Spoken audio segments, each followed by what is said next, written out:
ఒకే Telugu view పాయింట్కి తిరిగి స్వాగతం. జమిలీ ఎన్నికలు వస్తున్నాయి. ఎవ్వరూ ఊహించని విధంగా ఇవాల్టి యూనియన్ క్యాబినెట్లో జమిలీ ఎన్నికలకి ఆమోదం తెలిపారు. అంటే ఇవాళకి వాళ్ళ వస్తుందని కాదు, వచ్చినా అవి 5 సంవత్సరాల తర్వాతకే. కాకపోతే ఆ ప్రాసెస్ అనేది వాళ్ళ మొదలైంది. ఇది సెప్టెంబర్ 2023లోనే రామ్నాథ్ కోవిడ్ అధ్యక్షతన హై లెవెల్ కమిటీని ఒకటి అపాయింట్ చేశారు. వాళ్ళు మార్చి 2024 నివేదిక సమర్పించారు. 18,626 పేజీల నివేదికనిచ్చారు. కోర్స్ చాలా ఎక్స్పర్ట్స్ని కన్సల్ట్ చేశారు. 47 రాజకీయ పార్టీల్ని కన్సల్ట్ చేసినట్టుగా చెప్తున్నారు. అందులో దాదాపుగా 37 పార్టీలు ఆమోదం, 32 పార్టీలు దీనికి ఒప్పుకున్నాయని, ఏది జమిలీ ఎన్నికలకి 15 పార్టీలు ఒప్పుకోలేదని కూడా ఆ నివేదికలో చెప్పారట. ఇంకా నేను రిపోర్ట్ చదవాల. వచ్చిన వార్తా సంస్థల ఆ వార్తల ఆధారంగానే ఈ వీడియో చేస్తున్నాను. అతి త్వరలో ఇంకో వీడియో చేస్తా. ఆ రిపోర్ట్ చదివిన తర్వాత ఇంకేదన్నా మిగిలినవి ఉన్నాయంటే వివరణాత్మకంగా ఇంకొక వీడియో చేయడానికి ప్రయత్నం చేస్తా. అసలు ఏంటి ఇప్పుడు వార్తా సంస్థల కథనాల ప్రకారం ఏమిటి అని చూస్తే స్థూలంగా ఒకటేనండి, 2 దఫాల ఎన్నికలు. ఈ ప్రతి ప్రతి సంవత్సరం వారికి ఎన్నికలు ఉండే బదులు పార్లమెంటుకి, అసెంబ్లీకి 5 సంవత్సరాలకు ఒక్కసారి ఎన్నిక. అది అయిపోయిన తర్వాత 100 రోజుల్లోపు స్థానిక సంస్థల ఎన్నికలు. అన్నీ సైమల్టేనియస్గా, అంటే పార్లమెంట్, అసెంబ్లీ ఒకసారి, స్థానిక సంస్థలు ఒకసారి. అయిపోయింది అనుకోండి, ఇంకా మిగతా 4 సంవత్సరాలు, 4.5 సంవత్సరాలు అసలు వీటిని గురించి మనం ఆలోచించాల్సిన పని లేదు. అంటే ఆలోచించాల్సిన పని లేదంటే ఏం బలవంతంగా ఒకవేళ మీరు అనొచ్చు ఏంటంటే, రేపొద్దున మరి మెజారిటీ అసెంబ్లీలో కానీ పార్లమెంట్లో పడిపోతాయి ఎట్లానని. దానికి స్పష్టంగా చెప్తున్నారు రిపోర్ట్లో. ఏమనుందంటే క్లియర్గా కూడా రిమైండర్ ఆఫ్ ద టర్మ్కి ఇప్పుడున్న పద్ధతిలోనూ మధ్యంతర ఎన్నికలు పెడతారు. కాకపోతే రిమైండర్ ఆఫ్ ది టర్మ్కి, ఉదాహరణకి 2025లో మధ్యంతర ఎన్నికలు వచ్చినాయి అనుకోండి, 2029 4 సంవత్సరాలకే ఉంటుంది. 27 మధ్యంతర ఎన్నికలు వచ్చినాయి అనుకోండి, 1.5 సంవత్సరం, 2 సంవత్సరాలు, 1.5 సంవత్సరానికే ఆ పీరియడ్ ఉంటుంది, ఎన్నిక పీరియడ్. అంటే మీకు అర్థమైంది, టర్మ్ అయితే మారదు. అంటే ఇది కొత్త ఏం కాదండి. దీనివల్ల కాబట్టి ప్రజాస్వామ్యం దెబ్బతింటది. మధ్యలో అవిశ్వాస తీర్మానం పెట్టకుండా ఉంటే ఎట్లాను, ఇటువంటి సందేహాలు చాలా మందికి ఉన్నాయి. ఆ సందేహాలన్నీ ఇప్పుడు ఈ రిపోర్ట్ ద్వారా నివృత్తి చేయటం జరిగింది. తర్వాత కామన్ ఎలక్టోరల్ రూల్స్ ఉన్నాయి.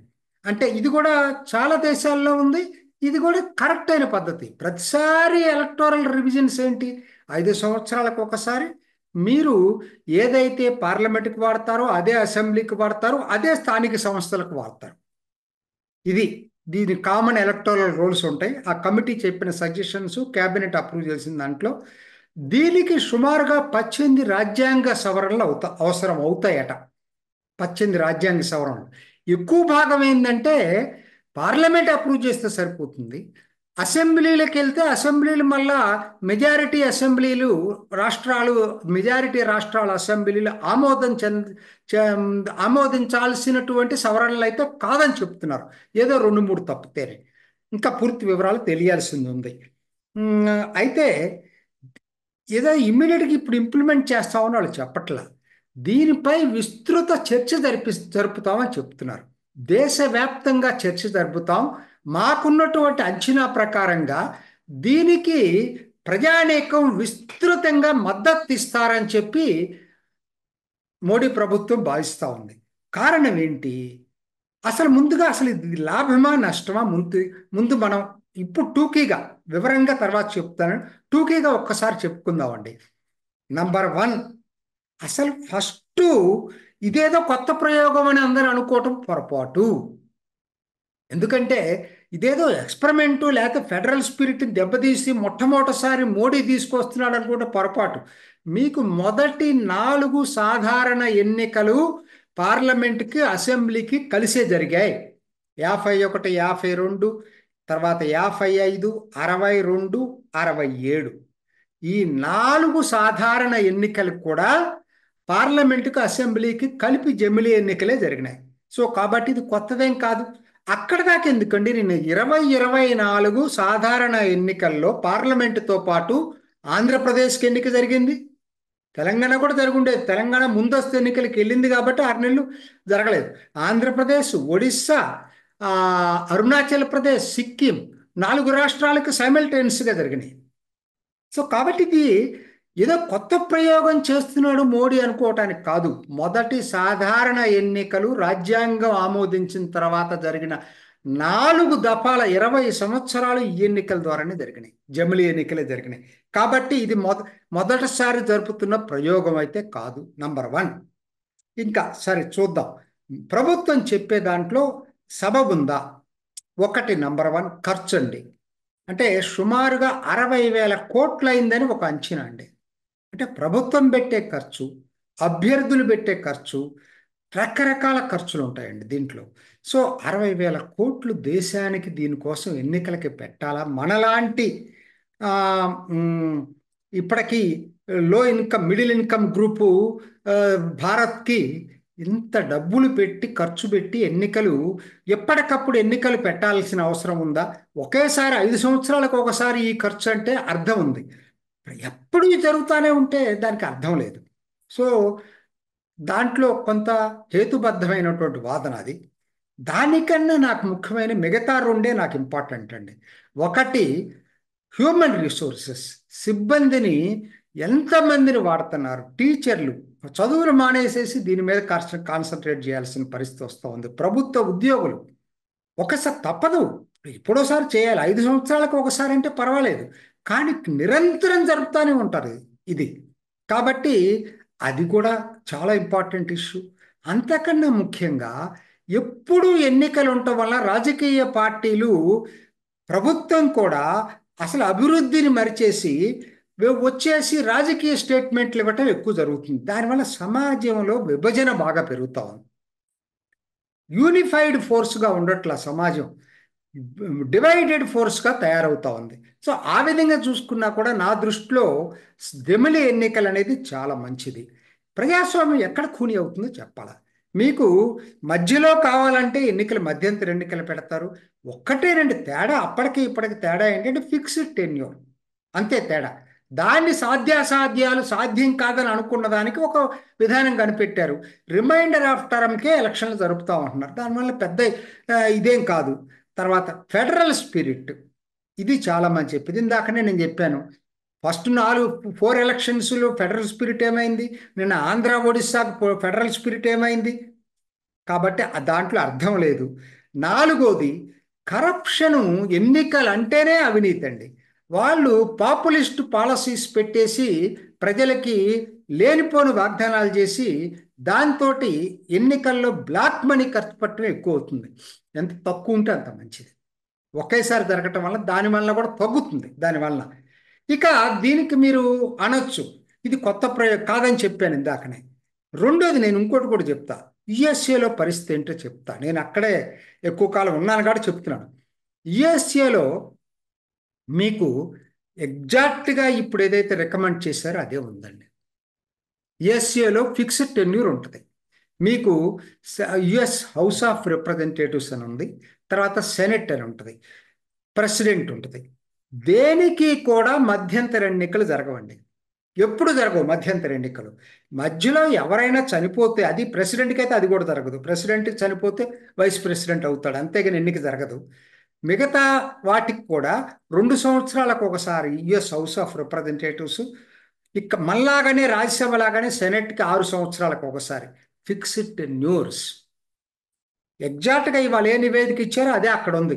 ఏంటంటే రిమైండర్ ఆఫ్ ది టర్మ్స్కి ఎవరైనా చనిపోతే జరుగుతాయి ఎన్నికలు, అంతేగాని మధ్యలో మధ్యంతర ఎన్నికలు మొత్తం పార్లమెంట్ రద్దు చేయటం అనేది అక్కడ కూడా ఉండదు. సో యుఎస్ఏలో లేదు, యూకేలో ఉంది ఫిక్స్డ్ టెన్యూర్, స్వీడన్లో ఉంది, ఇండోనేషియా ఇంకొక అతిపెద్ద దేశం, అమెరికా తర్వాత అతిపెద్ద దేశం అనుకుందాం. ఇండోనేషియా జనాభా పరంగా చాలా పెద్ద దేశం కదా. అక్కడ పార్లమెంట్, అసెంబ్లీ, స్థానిక ఎన్నికలు అన్ని కలిపి ఒకసారి జరుగుతాయి ఇండోనేషియాలో.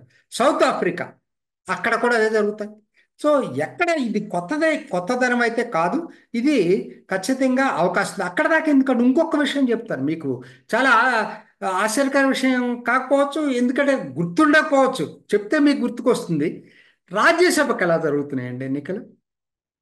6 సంవత్సరాలకు ఒకసారి రాజ్యసభ ఎన్నిక జరుగుతుంది కదా. మధ్యలో మరి 3 సంవత్సరాలకు ఒకసారి ఒక 1/3 ఆఫ్ ది రాజ్యసభ మెంబర్లకు ఎన్నికలు జరుగుతున్నాయి కదా. మధ్యలో ఎవరన్నా రాజీనామా చేసినా, చనిపోయినా ఎన్నిక ఎట్ట జరుగుతుంది? ఆ ఎన్నిక మరి రిమైండర్ ఆఫ్ ది టర్మ్కే కదా, రిమైండర్ ఆఫ్ ది టర్మ్కే కదా జరిగేది. అంటే ఇప్పుడు 6 సంవత్సరాలకు ఒక వ్యక్తి ఎన్నికైన తర్వాత 1 సంవత్సరం చనిపోయాడు అనుకోండి, మిగతా 5 సంవత్సరాలకే ఎన్నిక జరుగుతుంది. ఈవెన్ లోక్సభకు కూడా అంతేనండి. లోక్సభ డిజాల్వ్ కాలేదనుకోండి, మీకు మధ్యలో ఎవరైనా చనిపోతే రాజీనామా చేస్తే ఎన్నిక జరగాలనుకుంటే బై ఎలక్షన్ ఎట్ట జరుగుతుంది? రిమైండర్ ఆఫ్ ది టర్మ్కే జరుగుతుంది. సో దాన్నే ఎక్స్పాండ్ చేశారు ఇప్పుడు, అంతకన్నా పెద్ద విశేషం లేదు.